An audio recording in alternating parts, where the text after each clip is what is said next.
क्या हम लोगों के वोट चोरी हो रहे हैं? देखिए मुस्कान साहब, जहाँ तक सवाल है कि इलेक्शन कमीशन वोट चोरी करता है, ये इल्जाम आप सुन रहे हैं। हाँ, कांग्रेस का और विपक्ष का ये आरोप है कि चुनाव आयोग पिट्ठू बन गया है सरकार का।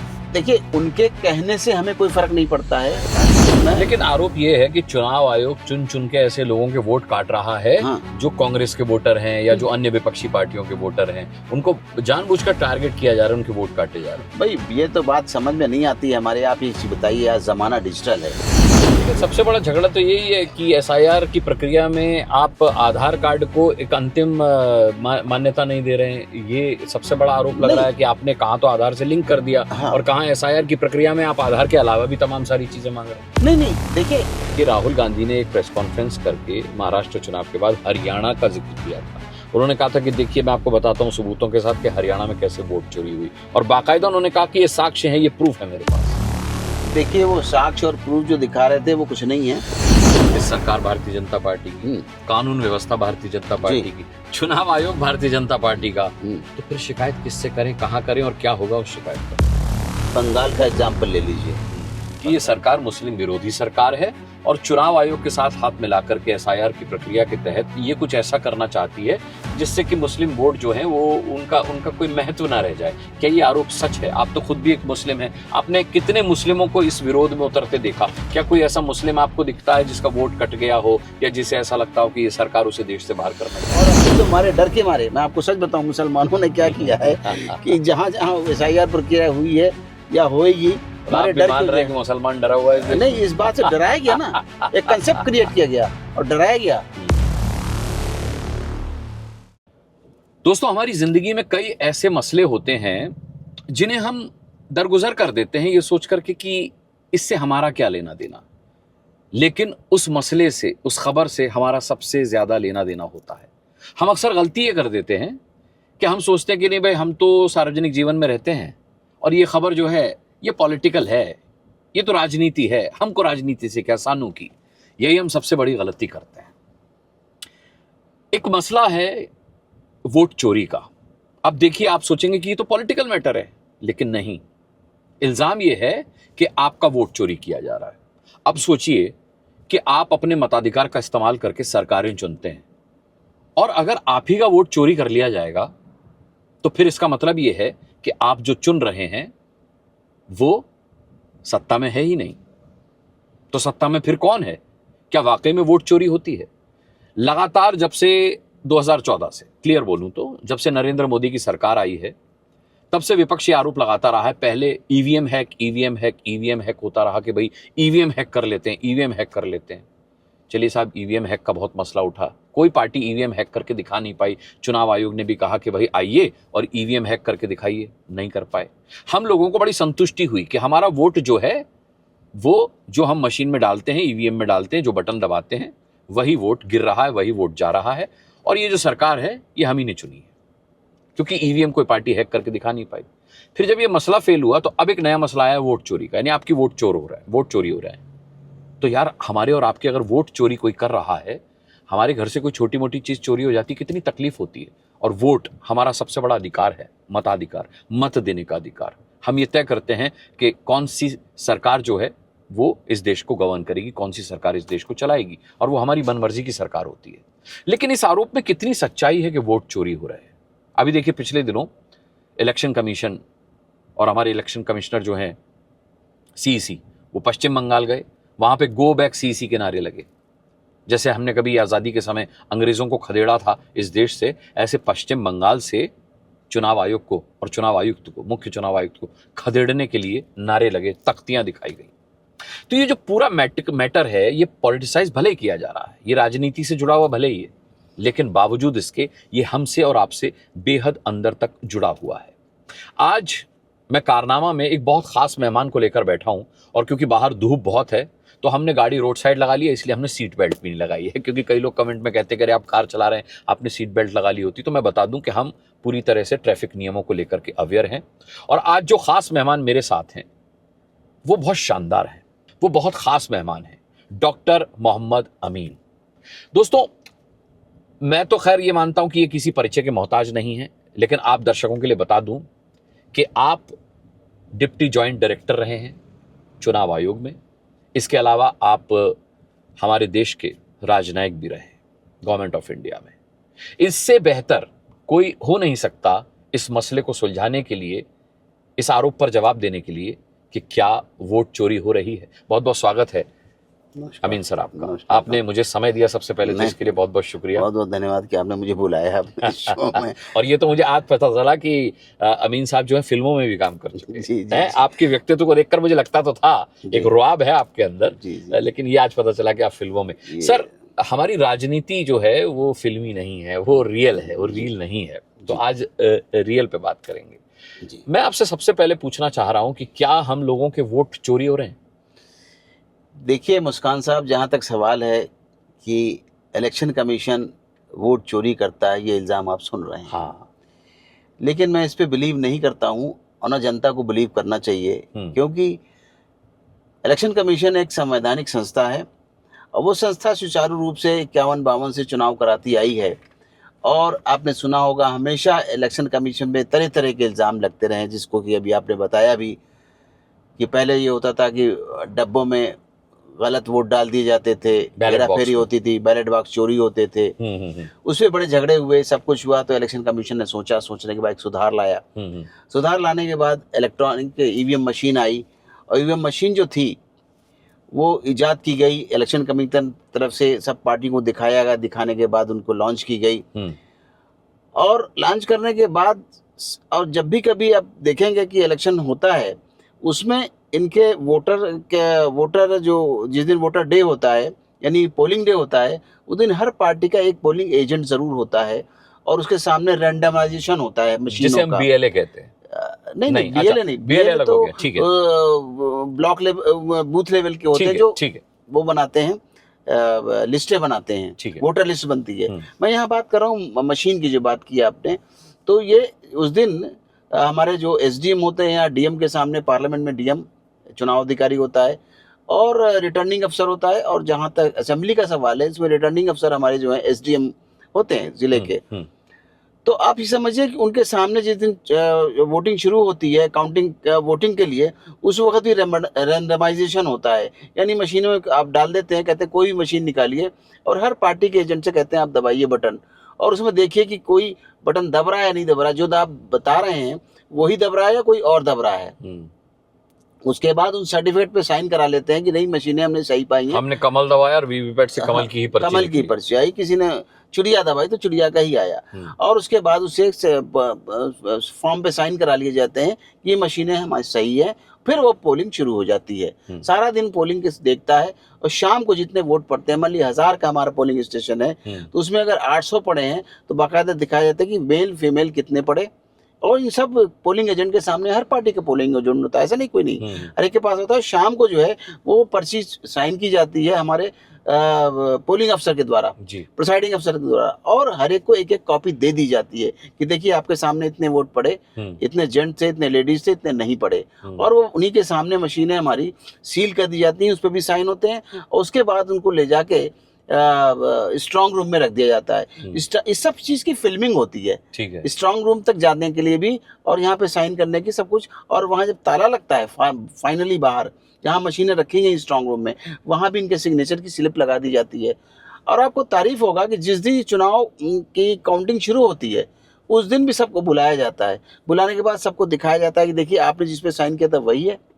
उसके बाद सारी मशीनों का एग्जामिनेशन कराया जाता है उस हॉल का कि देखिए सब मशीनें सही हैं, आपके सिग्नेचर यहाँ पे देख लीजिए। उसके बाद फिर काउंटिंग शुरू होती है। सारा दिन काउंटिंग के दिन भी जब तक लास्ट होता है तब तक हमके काउंटिंग एजेंट हर पार्टी का बैठता है। अच्छा, अब आप देखिए इतना स्मूथ है, क्लियर कट है, स्मूथ और ट्रांसपेरेंट है। इसमें कोई कुछ कह नहीं सकता कि देखिए वोट पड़ने में घपला हुआ या वोट काउंटिंग में घपला हुआ। इसीलिए आपने देखा कि पहली बार जो वोट चोरी का मुद्दा उठाया गया वो इसलिए उठाया गया कि उनके वोट जो हैं वो डिलीट कर दिए जाते हैं या किसी और पार्टी के दिए जाते हैं। इस तरह से किया गया, इल्जाम लगाया गया। ठीक है, उस पे सोचा इलेक्शन कमीशन ने कि ये तो बहुत गलत प्रचार किया जा रहा है, इसका समाधान निकाला जाए। तो कमीशन ने सोच के इसको अब की बार, जब आप देखेंगे कि ये दिल्ली के इलेक्शन हुए थे, हरियाणा के इलेक्शन हुए थे, उसके बाद महाराष्ट्र के हुए। तो ये महाराष्ट्र में बल्कि कोर्ट में ही ये लोग गए, हाई कोर्ट महाराष्ट्र में गए और कांग्रेस पार्टी गई। कांग्रेस पार्टी को वहाँ पे मुखी खानी पड़ी और वहाँ पे कहा कि इलेक्शन कमीशन बेईमानी नहीं करता है और आप गलत बात कर रहे हैं। आई थिंक 89 वोट थे जिनके बारे में डिस्प्यूट था, वो हमारे सीईओ ने सॉल्व कर दिए थे इस पिटीशन से, इलेक्शन से पहले ही। खैर वो वहाँ जब ये हार गए तो कोई बात नहीं, इन्होंने एक मुद्दा शुरू कर दिया, नैरेटिव पूरे देश में बदनाम करने के लिए इलेक्शन कमीशन को, साथ में सरकार को भी। भाई हमें सरकार से तो क्या लेना था ना, सरकार है government of India, election commission of India है, पार्लियामेंट ऑफ इंडिया है, सुप्रीम कोर्ट ऑफ इंडिया है, तो एक संवैधानिक संस्था है, उसका कोई किसी से लेना देना नहीं है। लेकिन तो आप कह रहे हैं लेना देना नहीं है, लेकिन कांग्रेस का और विपक्ष का ये आरोप है कि चुनाव आयोग पिट्ठू बन गया है सरकार का। देखिए उनके कहने से हमें कोई फर्क नहीं पड़ता है, लेकिन आप ये देखिए कि यही वो चुनाव आयोग है जो कि राहुल गांधी को 2 स्टेट से, यानी आप केरला से भी और यूपी से 2 जगह से जीते और 2 जगह से सर्टिफिकेट मिलता है, तभी कैसे जीत गए आप बताइए। और इनकी सरकारें आप देखिए, हिमाचल में कहते हैं 100% धांधली करेंगे तो पकड़े जाएंगे, तो इसलिए कहीं कहीं ईमानदारी नहीं, आप हिमाचल में देख लीजिए, वहाँ क्या इन्हीं की सरकार आई है, उससे पहले बीजेपी की थी। केरला में देख लीजिए, बंगाल में देख लीजिए, तमिलनाडु में देख लीजिए, कहाँ कहाँ देखेंगे आप। लेकिन ये है कि देखिए जनता चाहती है कि उनका काम हो, जनता के भरोसे को जीते ये लोग। और इलेक्शन कमीशन तो एक वो बॉडी है जो इनका इलेक्शन कराती है, उस ना तो किसी का वोट कम कर सकती है, ना किसी का ज्यादा कर सकती है, ना घटा सकती है, बढ़ा सकती है। जो जनता वोट देगी वैसे सील हो जाता है, उस पर साइन हो जाते हैं प्रिसाइडिंग अफसर के, और जब काउंटिंग होती है तो काउंटिंग के बाद साइन होते हैं। जो रिजल्ट आता है वो घोषित कर दिया जाता है। और तारीफ की बात, इसी इलेक्शन कमीशन के जो भी सर्टिफिकेट दिए जाते हैं, उन सर्टिफिकेट से जाके असेंबली में जमा करते हैं, वहाँ एमएलए बन जाते हैं, फिर पार्लियामेंट में जाते हैं, वहाँ जमा करते हैं, इनको आई कार्ड मिल जाता है कि भाई आप सांसद सदस्य हो गए, विधानसभा के सदस्य हो गए। और फिर उल्टी सीधी बातें करना ये अनुचित है और इसके खिलाफ है। आपको सबसे बड़ी बात ताज्जुब होगी कि हिंदुस्तान का जो चुनाव आयोग है, इलेक्शन कमीशन ऑफ इंडिया, पूरी दुनिया में इसकी एक साख है। हम आपको बताएं कि हमारे यहाँ ट्रेनिंग दी जाती है, और ये ट्रेनिंग दी जाती है चाहे वो वोटर लिस्ट बनाने को हो, चाहे वो इलेक्शन कराने को हो, चाहे इलेक्शन कमीशन की क्लासेस होती है, किस तरह से कराया जाता है। हमारा द्वारका में अब बन गया है, पहले तो यही करते थे हम लोग सरदार पटेल रोड पे, लेकिन अब द्वारका में बाकायदा फर्स्ट क्लास बन गया है। और वहाँ पर पूरा ट्रेनिंग दी जाती है। विदेशों के छोटे छोटे जो कुछ कंट्रीज हैं, उनके तो चीफ इलेक्शन कमिश्नर भी और कमिश्नर भी आते हैं, बाकी तो सब आते ही हैं। और आपको ताज्जुब होगा कि हम ये कम से कम नहीं तो 30-35 देशों को ईवीएम्स अपनी प्रोवाइड कराते हैं। अच्छा, हाँ। और हम मतलब वो देश हम पर भरोसा करते हैं, लेकिन हमारे अपने ही देश के लोग हम पर भरोसा और हम जो है तो वहाँ पे जाते हैं और आप ये समझिए कि ऑब्जर्वर बन के जाते हैं। तो कोई साख है हमारी जो जिसको धूमिल किया जा रहा है, ये कह के चोर, ये इस तरीके से, ये उचित नहीं है, देश हित के लिए नहीं है, अच्छा नहीं है, उनके लिए भी अच्छा नहीं है। ये कोई जरूरी नहीं कि ये पार्टी है वो पार्टी नहीं आई। उससे पहले याद होगा कांग्रेस थी, उसके बाद बीजेपी आ गई। इसमें क्या परेशानी है? आप काम करिए जनता का, जनता आपको चुनेगी, जो रिजल्ट होगा वो आपके सामने होगा। तो ये कहना तो ये असंभव है बात। लेकिन आरोप ये है कि चुनाव आयोग चुन चुन के ऐसे लोगों के वोट काट रहा है जो कांग्रेस के वोटर हैं या जो अन्य विपक्षी पार्टियों के वोटर हैं, उनको जानबूझकर टारगेट किया जा रहा है, उनके वोट काटे जा रहे हैं। भाई ये तो बात समझ में नहीं आती है हमारे। आप ये बताइए, आज जमाना डिजिटल है, ये जो SIR प्रक्रिया चुकी है डिजिटल की गई, इसमें आप देखिए कि बिहार का एग्जाम्पल ले लीजिए सामने, 45 लाख वोट काटे गए, 22 लाख ऐड किए गए। और ये जो हमारा फॉर्म नंबर 6 है, 7 है डिलीशन के लिए, 8 नंबर है शिफ्टिंग के लिए, तो अगर इनमें कुछ लोगों को सुधार किया गया जिनकी डेथ हो चुकी है, रिपीट चल रहे हैं, कहीं फोर्जरी से उनको न डाल दिया जाए, उसको हटाया गया। जो 2 बार हैं उनको भी हटाया गया, और जो शिफ्ट हो चुके हैं वो अपनी कॉन्स्टिट्यूंसी में जाएं, उनके भी जो ज़बरदस्ती वोट चल रहे हैं वो भी हटाया गया। अब आप ये बताइए, एक तो ये आधार से भी जुड़ा हुआ है, तो 2 जगह आदमी वोट नहीं डाल सकता। आपको मैं बताऊं, जिससे कुछ लोग तो पहले दिल्ली में डालते थे, और जब नेक्स्ट डे चुनाव होता था मान लीजिए यूपी में, तो यूपी में भी आके डाल दिया। वो सब खत्म हो गया है। जहां आधार कार्ड से जोड़ा गया, ये हमारे इलेक्शन कमीशन की सूझबूझ थी, जो उन्होंने कहा था, ये 14 में कहा गया था, तो वो ये इस गवर्नमेंट ने उसको पास कर दिया, मान लिया। लेकिन सबसे बड़ा झगड़ा तो यही है कि SIR की प्रक्रिया में आप आधार कार्ड को एक अंतिम मान्यता नहीं दे रहे हैं। ये सबसे बड़ा आरोप लग रहा है कि आपने कहाँ तो आधार से लिंक कर दिया, और कहाँ SIR की प्रक्रिया में आप आधार के अलावा भी तमाम सारी चीजें मांग रहे हैं। नहीं, देखिए ये इस चीज को प्यूरिफाई किया जा रहा है, और ये कहा जा रहा है, देखिए हमारा जो भारत का नागरिक है उसको पहले वोट का अधिकार है, वो वोट दे और सेफ रहे। हम विदेशियों को अपना वोटर नहीं बनाते हैं, बात ये है यहाँ पर आकर। इसलिए एक तो नेशनलिटी की बात आ गई कि इससे नेशनलिटी भी वेरीफाई हो जाती है, तो कुछ और पेपर जो मांगे गए। लेकिन जहाँ तक सवाल है आधार को, सुप्रीम कोर्ट ने भी कहा कि मानिए उनका ये पहचान है आपका एरिया का, लेकिन आपकी नेशनलिटी नहीं हो सकती कि राष्ट्रीयता से साबित नहीं होती है, वो होती है पासपोर्ट से। अगर पासपोर्ट आपका है तो उससे होती है। जी, अच्छा, तो इसका क्या मतलब है? अगर बार बार भारतीय जनता पार्टी की सरकार आ रही है या बार बार नरेंद्र मोदी प्रधानमंत्री बन रहे हैं, तो इसका क्या मतलब है? क्या ये जनता का मैंडेट है? क्या ये जनादेश है? या फिर विपक्ष के आरोप में कहीं कोई दम भी है? क्यों? क्योंकि मैं ये बात आपसे इसलिए पूछ रहा हूं कि राहुल गांधी ने एक प्रेस कॉन्फ्रेंस करके महाराष्ट्र चुनाव के बाद हरियाणा का जिक्र किया था। उन्होंने कहा था कि देखिए, मैं आपको बताता हूं सबूतों के साथ कि हरियाणा में कैसे वोट चोरी हुई, और बाकायदा उन्होंने कहा कि ये साक्ष्य है, ये प्रूफ है मेरे पास। देखिए, वो साक्ष्य और प्रूफ जो दिखा रहे थे वो कुछ नहीं है, और उसको उनको चाहिए था कि वो इलेक्शन कमीशन को राइटिंग में देते कि साहब ये हमने चोरियां पकड़ी हैं इलेक्शन कमीशन की, या ये हमने अधिकारियों की कमियां पकड़ी हैं, तो वो इलेक्शन कमीशन जांच कराता, देखता और उसको दंडित करता।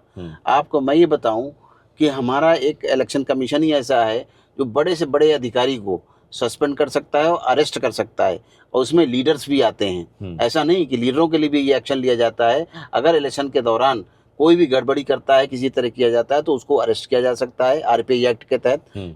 तो आप ये समझिए कि ये कहना कि वोट चोरी की गई है, वोट चोरी, अभी आपने एक और बात कही कि स्पेशली जो कांग्रेस के वोट हैं छांट के किए गए। अरे मैं कहता हूं कि उनका डिलीशन अगर मान लो छांट के किया जा रहा है, तो आपके पास सबसे पढ़े लिखे लोग हैं आप लोग। अगर आप लोग मताधिकार अपने पार्टी के लोगों का चाहते हैं सेफ रहे, आप उनको ऑनलाइन अप्लाई कर दीजिए।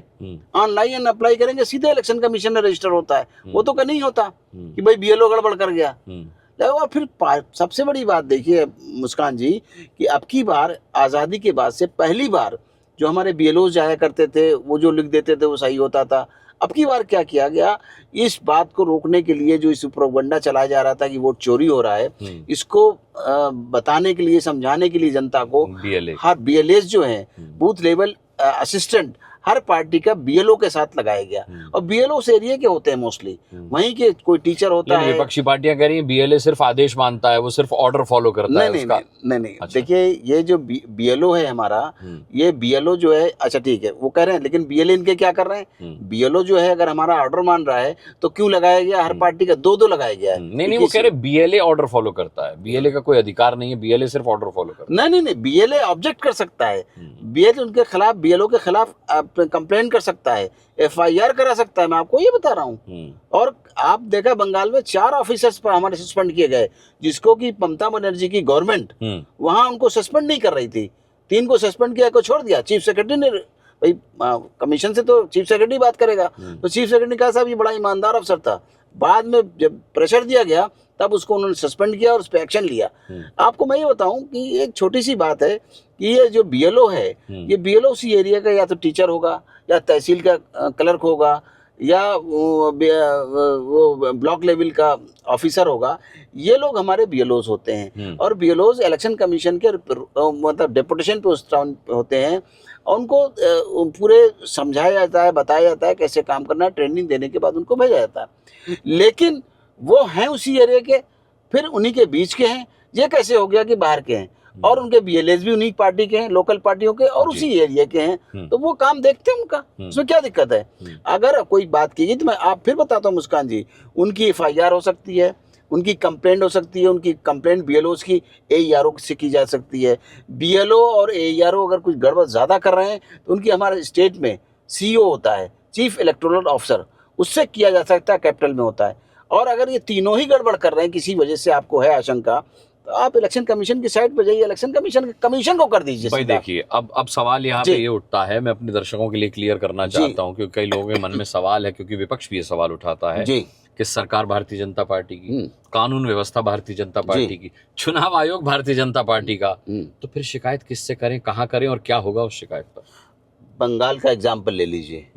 बंगाल में ममता बनर्जी के यहाँ के ऑफिसर्स हैं, उन्हीं के बीएलओज हैं, उन्हीं के वर्कर हैं, उन्हीं के वहाँ के रहने वाले हैं। अब हमारा इलेक्शन कमीशन तो नहीं गया लेके, हमारा इलेक्शन कमीशन के तो सिर्फ ऑब्जर्वर जाएंगे जब इलेक्शन होगा। उसमें आईएएस भी हैं, आईपीएस भी हैं, और रेवेन्यू सर्विस के भी हैं, और इंफॉर्मेशन सर्विस के भी हैं जो आकलन करते हैं उस टाइम में कि कोई गड़बड़ ना हो, जब चुनाव चल रहा होता है उस वक्त की प्रक्रिया है। अदरवाइज तो सारे ऑफिसर उनके वहीं हैं, एसडीएम भी, डीएम भी, सारे यानी जो भी पोलिंग एजेंट्स हैं सब वहीं के हैं लोकल। हमारे तो दिए नहीं गए, फिर कैसे बेईमानी हो जाती है, मेरे ये समझ में नहीं आता।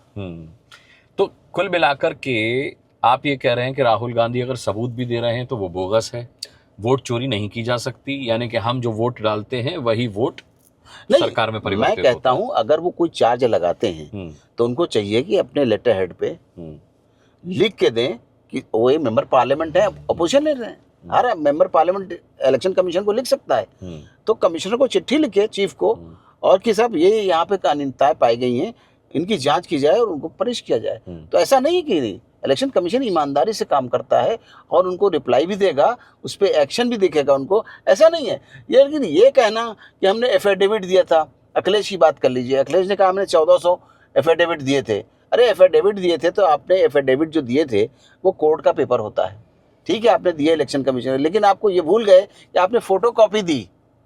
अच्छा, मैं बार बार इनके हर डिबेट में कहता हूं, इन्होंने क्या किया था कि इलेक्शन कमीशन को फोटोकॉपी दे दी। अब फोटोकॉपी को कैसे बिलीव करेगा इलेक्शन कमीशन? आप ओरिजिनल जो दिया है आपने एफिडेविट, कोर्ट का पेपर, वो सबमिट करिए, फोटोकॉपी अपने पास रखिए रिसीव करके कि हमने ये सबमिट किया पेपर में। अगर आपको जवाब नहीं मिलता तब तो बात है, लेकिन आप लोग उस प्रक्रिया को फॉलो नहीं करते। अब आप एक छोटा सा एग्जाम्पल में बताऊं कि जब पार्लियामेंट पिछली बार चल रही थी तो 300 मेंबर पार्लियामेंट कहते थे कि हम जाएंगे election commission of India. Election commission ने इनको टाइम नहीं दिया।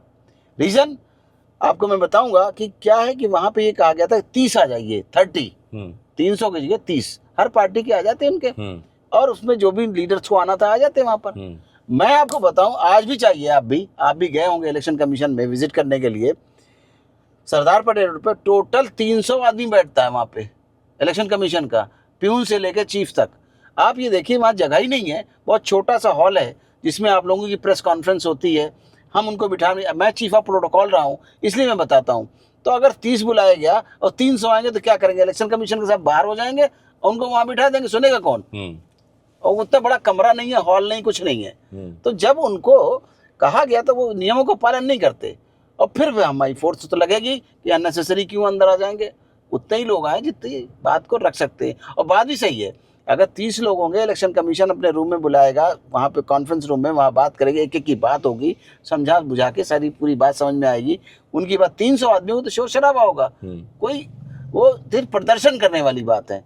तो ये देखिए, आप लॉजिक के हिसाब से चलिए, तरीके से चलिए, तो ये है। अमीन सर, अभी पश्चिम बंगाल में चुनाव है जी, मुझे ये बताइए, जब चुनाव आयोग इतना पारदर्शी है, जब चुनाव आयोग सरकार का या बीजेपी का पिट्ठू नहीं है, सरकार के अधीन काम करने के लिए मजबूर नहीं है, वो एक स्वतंत्र और एक संवैधानिक संस्था है, तो एसआईआर की प्रक्रिया पर सवाल उठाते हुए, उसकी पारदर्शिता पर सवाल उठाते हुए पश्चिम बंगाल में इसका विरोध क्यों हो रहा है? देखिए, विरोध इसलिए हो रहा है कि वो जो बॉर्डर एरिया है, इन्होंने पहले भी विरोध किया था, ममता जी ने, याद होगा आपको, कि जब इनका पिछला चुनाव हुआ था उस वक्त इन्होंने बहुत एक इल्ज़ाम लगाया हमारे देश के गृह मंत्री के ऊपर कि मोदी शाह कमीशन और मोदी कमीशन है, और उनके ऊपर वो बल्कि एक वारदात भी हुई थी कि वहाँ पे लूटा था या कुछ किया था ईवीएम को, तो वहाँ पे गोली भी चली थी। हमारे यहाँ पूरे ऑर्डर्स हैं, शूट आउट के ऑर्डर हैं, अगर इस तरह से कोई करेगा तो। ये चूँकि बॉर्डर एरिया है तो यहाँ पर बाहर विदेशी सीमाएँ लगती हैं, वो तिब्बत हो, आप देखिए बर्मा हो, और आप देखिए नेपाल हो और बांग्लादेश हो, तो ये पूरी वहाँ पर बॉर्डर लगता है, इसलिए वहाँ पर कई फेज़ में कराए जाते हैं। पिछली बार 7 फेज़ में कराए गए, और उन्होंने इल्ज़ाम लगाया, और उसमें मैं बताऊं कि अपना मेन इलेक्शन ये हार गई, तब तक तो चिल्लाती नहीं। उसके बाद जब इन्होंने बाई इलेक्शन में नॉमिनेशन फाइल किया तो उसके बाद ये जीत गई। जब जीत गए तो अनुराग जी आप बताइए, कभी भी इन्होंने 4 साल तक कभी चू नहीं किया कि उसी इलेक्शन ने इनका पहला इलेक्शन कराया था तो उसमें ये हार गई। कौन वोटर देने वाले थे? उसके बाद जब ये जीत गई बाई इलेक्शन, चीफ मिनिस्टर बन गई, कभी उन्होंने ऑब्जेक्शन नहीं उठाया। अभी फिर से 1 साल से ये मुद्दा फिर शुरू कर दिया गया। ऑब्जेक्शन उठा रही हैं? अभी भी तो सीएम है वो, अभी भी सीएम है, लेकिन उनको ये डर है किसी वजह से। मुझे नहीं लगता उन्होंने या तो काम किया नहीं होगा क्षेत्र का, तो इसलिए उनको घबराहट होगी कि हम कहीं हार ना जाएं, इसलिए इस तरह कहो कि चोर चोर चोर। तो ये कि इस तरह से जो नारे लगाए हैं उन्हें, अनसंवैधानिक है, शिष्टाचार के अगेंस्ट है, प्रोटोकॉल के अगेंस्ट है। उन्होंने इस तरह की हरकत नहीं करनी चाहिए। आज का मीडिया, मुस्कान जी, आपका मीडिया इंटरनेशनल लेवल पे देखा जाता है। आपने क्या डाला, आपके चैनल ने आपने क्या डाला, दुनिया देखती है उसको, गूगल पे हर जगह अवेलेबल है। तो इस हमारे हाथ जोड़ के प्रार्थना उनसे, ऐसे लोगों से जो कि संवैधानिक प्रक्रिया और संवैधानिक संस्थाओं को बदनाम ना करें। कम से कम अगर उनकी कोई प्रॉब्लम है, कोई समस्या है, उसको जाएं लेकर, अगर न सुने तो उनके आगे सामने कोर्ट है। अगर वो नहीं सुनती हैं तो कोर्ट है, और कोर्ट उनको रिलीफ देगा अगर गलत होगा। लेकिन आपको एक चीज़ और मैं बता दूं, संवैधानिक संस्था के नाते, कि जब इलेक्शन कमीशन इलेक्शन कराता है, अनाउंस कर देता है, मॉडल कोड ऑफ कंडक्ट शुरू हो जाता है, फिर इलेक्शन कमीशन को कोई भी न्यायालय की प्रक्रिया रोकती नहीं है। रीज़न क्या है कि बहुत सी प्रॉब्लम्स आएंगी, इसलिए जब इलेक्शन पूरा हो जाता है उसके बाद वो रिट पिटीशन डाल कर सकते हैं। अब राहुल गांधी अक्सर कहते हैं कि हमारी सरकार आएगी तो हम मुख्य चुनाव आयुक्त को देख लेंगे। जी, सवाल ये है कि ये कह करके वो ये भी कहते हैं कि उनकी सरकार आने का मतलब ये है कि चुनाव आयोग निष्पक्ष है, चुनाव आयोग पारदर्शी है। लेकिन बावजूद उसके चुनाव आयोग पर यह आरोप है कि भाई वो बीजेपी के लिए काम करता है। मैं कहता हूं कि जब भी आप चुनाव आयोग पर सवाल उठाते हैं, जब भी आप ईवीएम पर सवाल उठाते हैं, जब भी आप वोट चोरी की बात करते हैं, जब भी आप एसआईआर की प्रक्रिया को संदिग्ध बताते हैं, क्या आपको अमीन सर नहीं लगता कि ये सीधे सीधे जनता को टारगेट करते हैं, ये जनता के विवेक पर सवाल उठाते हैं, ये जनता को मूर्ख बताते हैं? देखिए, मैं समझता हूँ कि जनता सब समझती है, जनता मूर्ख नहीं है, हर बात को देखती है। आपको सामने एग्जाम्पल है कि इन्होंने इतना वहाँ यात्राएं की बिहार के अंदर, बाद में तेजस्वी ने भी वहाँ पे इस मामले को ठंडा कर दिया, और ये लोग चुनाव के लिए गए, ना तो वहाँ चोरी दिखी, ना कुछ हुआ, स्मूथली हमारा चुनाव हुआ, चुनाव आयोग ने चुनाव कराया, रिजल्ट आया, वहाँ पे सरकार बनी। जिसकी सरकार बननी थी, जिसकी जितनी सीटें आती हैं, जबकि विपक्ष ने और खासकर आरजेडी ने ये भी कहा था, तेजस्वी यादव ने, कि हम बहिष्कार कर देंगे अगर जनता चाहेगी। नहीं, तब भी मैंने आपको याद होगा आपके चैनल पे ये कहा था कि अगर वो बहिष्कार करते हैं तो करें, लेकिन इलेक्शन कमीशन की संवैधानिक मजबूरी है, कॉन्स्टिट्यूशन बाउंड है कि हमें इन टाइम इलेक्शन कराने ही कराने हैं। तो इलेक्शन हम कराएंगे, जो भाग लेगा नहीं लेगा, जो इंडिपेंडेंट होंगे उन्हीं में से चुनाव हो जाएगा, वो जीत जाएंगे। तो इस घबराहट की वजह से चुनाव में भी आते हैं लोग, लेकिन उल्टी बातें करना इनका काम है, धर्म हो चुका है कि उल्टी बात करना और अपना काम ना करना। मैं समझता हूं कि जो भी जनता के लिए काम करता है, जनता उसको, आपको सामने अयोध्या का बात देख लीजिए, कितना बड़ा अयोध्या मुद्दा था, राम मंदिर का मामला चला और अयोध्या की बात आई, उसमें पार्लियामेंट के अंदर अयोध्या से सीट जो है समाजवादी की निकल गई है। इससे क्या हुआ, जबकि सरकार बनी है बीजेपी की। तो ये सब कहना कि बेईमानी होती है, तो क्या अयोध्या में नहीं बेईमानी कर सकते थे, आसानी से कर सकते थे, लेकिन ऐसी कोई बात नहीं है। वहाँ की जनता ने उनको जिताया, इसलिए वहाँ के एमपी बन गए। अच्छा, मैं वैसे तो हिंदू मुस्लिम में कोई फर्क नहीं मानता जी, आप प्रोफेसर भी हैं और मोहम्मद अमीन यानी कि आप मुस्लिम भी हैं जी। इस सरकार पर और चुनाव आयोग पर यह आरोप भी लगता रहा है कि ये एक भ्रांति, एक परसेप्शन क्रिएट किया जा रहा है, एक नैरेटिव सेट किया जा रहा है कि ये सरकार मुस्लिम विरोधी सरकार है और चुनाव आयोग के साथ हाथ मिलाकर के एसआईआर की प्रक्रिया के तहत ये कुछ ऐसा करना चाहती है जिससे कि मुस्लिम वोट जो है वो उनका कोई महत्व ना रह जाए। क्या ये आरोप सच है? आप तो खुद भी एक मुस्लिम हैं, आपने कितने मुस्लिमों को इस विरोध में उतरते देखा? क्या कोई ऐसा मुस्लिम आपको दिखता है जिसका वोट कट गया हो या जिसे ऐसा लगता हो कि ये सरकार उसे देश से बाहर करना चाहती है? देखिए, पहली बात तो मुस्कान जी, मैं बताऊंगा कि मेरा नाम है मोहम्मद अमीन। मोहम्मद का मतलब होता है दोस्त जी, अमीन का मतलब होता है ऑनेस्ट। तो मैं एक सच्चा दोस्त हूँ, इसीलिए मुझे लगता है ईश्वर ने काम करने का जो मौका दिया विदेश मंत्रालय में भी और इलेक्शन कमीशन ऑफ इंडिया में, तो ईमानदारी की वजह से दिया, और ईमानदार ऑफिसर्स ही लिए जाते हैं। और मैंने जहाँ तक अपने लाइफ में देखा और प्रैक्टिकल तौर पर मैं गया हूँ, मैंने नागालैंड फेक जैसे डिस्ट्रिक्ट में काउंटिंग कराई है, मैंने FLC कराई कहाँ पर जाके टेहरी में, और FLC कराई और फर्स्ट लेवल चेक मशीन्स बोलते हैं, एडवांस में इलेक्शन कमीशन अपने ऑब्जर्वर भेजता है, अपने अधिकारी भेजता है। मैं लक्षद्वीप गया, जो हिस्ट्री है, पहले कभी नवीन चावला गए थे, उसके बाद मैं गया था। बड़ी डिफ़िकल्ट एरियाज़ हैं, चाहे आप टेहरी ले लीजिए, चाहे फेक डिस्ट्रिक्ट ले लीजिए, चाहे आप लक्षद्वीप ले लीजिए, ऐसी जगहों पे गया हूँ। लक्षद्वीप तो 100% मुस्लिम एरिया है, ऐसा कुछ नहीं है। एक कन्फ्यूज़न क्रिएट करने के लिए, पब्लिक को पागल बनाने के लिए बात की जाती है। लेकिन एक चीज़ आप मुझे बताइए, आज डिजिटल ज़माना है, हर आदमी अपने घर से अपने लैपटॉप से बैठ के अपना वोट रजिस्टर कर सकता है। ठीक बात है। उसको कौन काट सकता है? आप बताइए। कोई चीज़ अगर आपने डाल दी, उसको आप बैग तो नहीं ले सकते ना, कोई काट इसको नहीं काट सकता, लेकिन क्या बदल सकता है? ना, बदल कैसे सकता है, वहाँ तो ऑलरेडी लॉक हो जाता है। आप अच्छा तारीफ की बात देखिए, आजकल अगर आप कोई भी चीज़ अपना, मैं आपको एग्जांपल देता हूँ लेटेस्ट, आप उठाइए अपनी वोटर आईडी कार्ड में अपना नाम देखना चाहते हैं लिस्ट में कि आपका नाम है, जब आप साइट पे जाएंगे तो सबसे पहले आपका मोबाइल नंबर पूछेगा। जब आप मोबाइल नंबर उसमें बताएंगे, फीड करेंगे, तब फिर वो कैप्चा देने के बाद आपको देगा, आपको रिस्पॉन्स की आपका नाम है या नहीं है, वो लिस्ट दिखाएगी। ओटीपी भी आएगा। ओटीपी आएगा, तो उस पर जब आप डालेंगे तब आएगा। कहने का मकसद, जब इतनी टाइट पोजीशन हो चुकी है, स्मूथली है, हर चीज़ पढ़े लिखे लोग कर रहे हैं, समझदार लोग कर रहे हैं, तो ये कैसे संभव है? ऐसा बिल्कुल संभव नहीं है। और अब की तो हमारे डर के मारे, मैं आपको सच बताऊं, मुसलमानों ने क्या किया है कि जहाँ जहाँ SIR प्रक्रिया हुई है या होएगी, हमारे डर मान रहे हैं कि मुसलमान डरा हुआ है नहीं, इस बात से डराया गया ना, एक कंसेप्ट क्रिएट किया गया और डराया गया अपोजिशन पार्टी के द्वारा, तुम नहीं अगर जाओगे तो ये होगा वो होगा। तो उन्होंने क्या किया, हमारे डर के कहीं हमको ना डिटेंशन सेंटर में ना डाल दें योगी जैसे लोग, तो डर की वजह से वो क्रिएट किया गया। तो बेचारों ने अपने आप खुद किया है, तो जब उनका हो गया और सेटिस्फाइड है, तो फिर किस बात की परेशानी? मेरे समझ से बाहर की बात है। अच्छा, ये कारनामा देखने के बाद कई लोग कह सकते हैं कि आपने तो कह दिया कि मोहम्मद का मतलब होता है दोस्त और अमीन का मतलब होता है ईमानदार, तो आपने अपने आप को ईमानदार दोस्त कह दिया। लेकिन मैंने अक्सर देखा है कि जब भी सरकारी सेवा में रहे कोई मुस्लिम अधिकारी सरकार का पक्ष लेते हैं तो कहा जाता है ये तो सरकारी मुसलमान है। तो कई हो सकता है कमेंट लिख के भेजें कि मोहम्मद अमीन तो सरकारी मुसलमान है।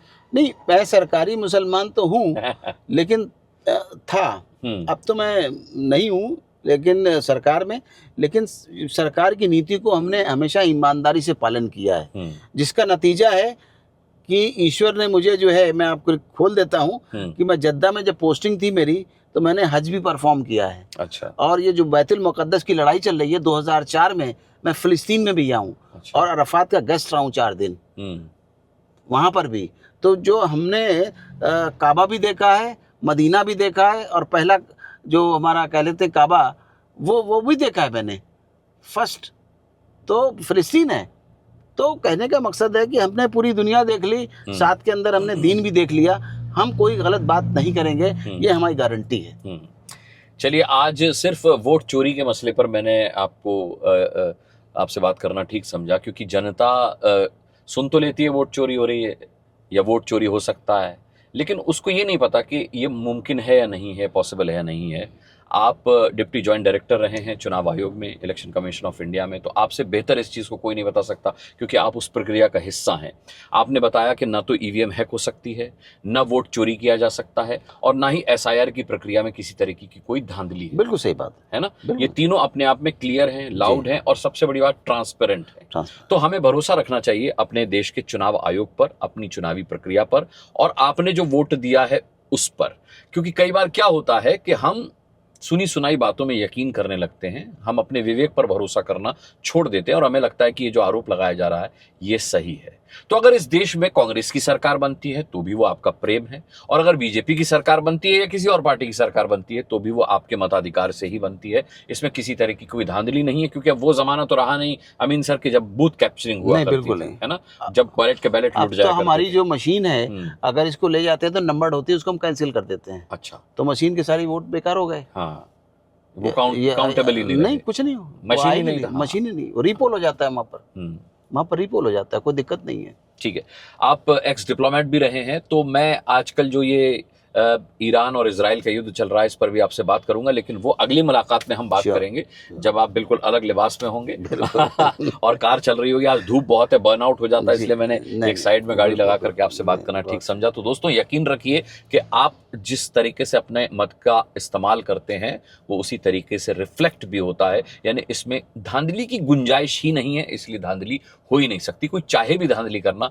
तो नहीं हो सकती, चाहे वो कांग्रेस हो या बीजेपी हो या कोई और पार्टी। मंशा भी अगर किसी की धांधली की हो तो वो धांधली नहीं हो सकती। मोहम्मद अमीन साहब ने बहुत स्पष्टवादिता के साथ हमें ये बात समझाई और बताई। बहुत बहुत धन्यवाद करना चाहूंगा सर आपका बहुमूल्य समय लेने के लिए, और आपने समय दिया उसके लिए बहुत बहुत धन्यवाद आपका। तो दोस्तों, कारनामा के अगले मेहमान के साथ बहुत जल्द हाजिर होता हूं, तब तक के लिए अपना बहुत बहुत ख्याल रखिएगा, और अगली मुलाकात का इंतज़ार कीजिएगा। मैं बहुत जल्द हाजिर हो जाऊंगा।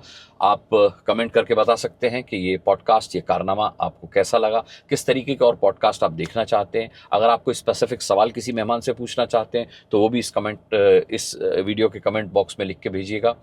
चैनल को फॉलो कीजिएगा, सब्सक्राइब कीजिएगा और बेल आइकन प्रेस कीजिएगा, जिससे जैसे ही कोई नया वीडियो आए आपके पास फौरन उसका नोटिफिकेशन पहुंच जाए। बहुत बहुत धन्यवाद दोस्तों। Thank you sir. ठीक हो गया। बहुत बढ़िया।